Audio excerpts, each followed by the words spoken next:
ಇವತ್ತು ನಾವು ಸೋರೆಕಾಯಿ ಪರೋಟ ಮಾಡೋಣ. ಇಲ್ಲಿಗೆ ನಾನು ಒಂದು ಸೋರೆಕಾಯಿ ತಗೊಂಡಿನಿ. ಮೊದಲು ಇದನ್ನ ಪೀಲ್ ಮಾಡ್ಕೊಳ್ಳೋಣ.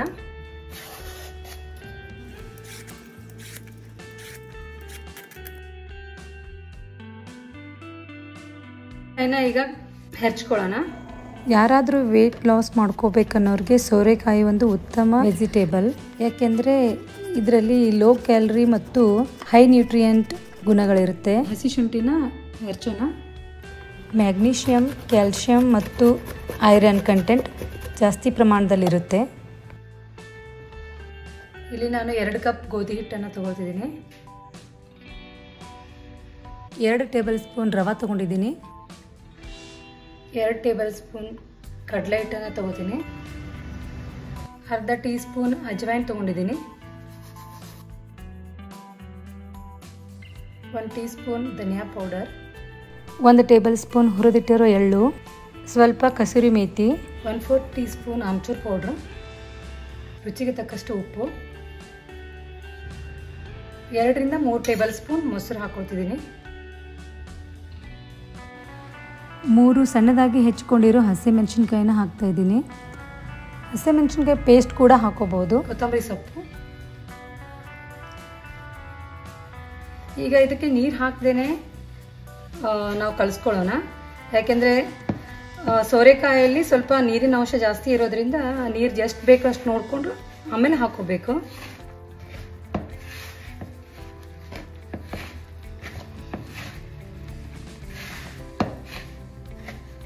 ಇದಕ್ಕೆ ಇನ್ನೊಂದು ಸ್ವಲ್ಪ ನಾವು ಗೋಧಿ ಹಿಟ್ಟನ್ನು ಹಾಕೊಳ್ಳೋಣ. ಸೋರೆಕಾಯಿ ತುರಿ ಜಾಸ್ತಿ ಆಗೈತಿ. ಸ್ವಲ್ಪ ಅರಿಶಿನ ಪುಡಿ ಹಾಕೋಬೇಕು. ಸ್ವಲ್ಪ ಅರಿಶಿನ ಪುಡಿ, ಸ್ವಲ್ಪ ಎಣ್ಣೆ,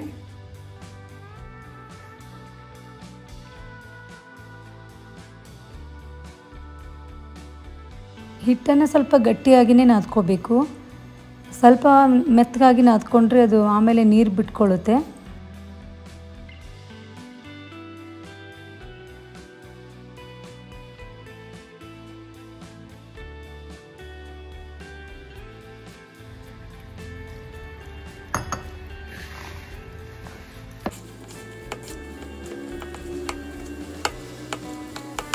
ಹಿಟ್ಟು ಕಲಸಿದ ಮೇಲೆ ಒಂದು 10 ನಿಮಿಷ ನೆನೆಯೋಕೆ ಬಿಡೋಣ. ನಮಗೆ ಯಾವ ಸೈಜ್ ಬೇಕೋ ಆ ಸೈಜ್ನಲ್ಲಿ ಉಂಡೆ ಮಾಡಿಕೊಂಡು ಪರಾಟನ ಲಟ್ಟಿಸ್ಬೇಕು.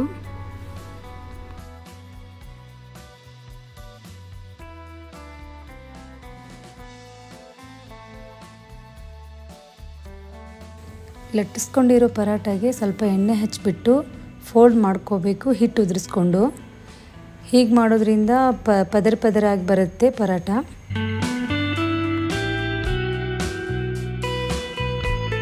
ಈಗ ಹಿಟ್ಟು ಹಚ್ಚಿ ಲಟ್ಟಿಸ್ಕೊತೀನಿ. ಹಿಟ್ಟು ಹಚ್ಕೊಂಡು ಲಟ್ಟಿಸ್ಕೋಬೋದು ಅಥವಾ ಎಣ್ಣೆನೂ ಹಚ್ಕೊಂಡು ಲಟ್ಟಿಸ್ಕೋಬೋದು.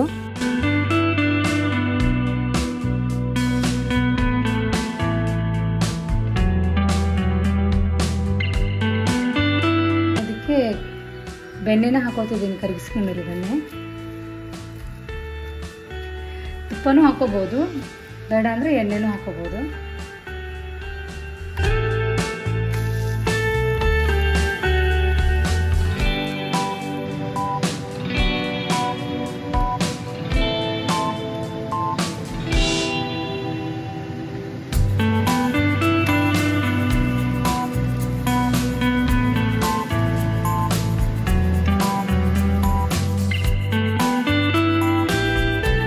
ಈಗ ನಮ್ಮ ಸೋರೆಕಾಯಿ ಪರಾಟ ರೆಡಿ ಆಯಿತು.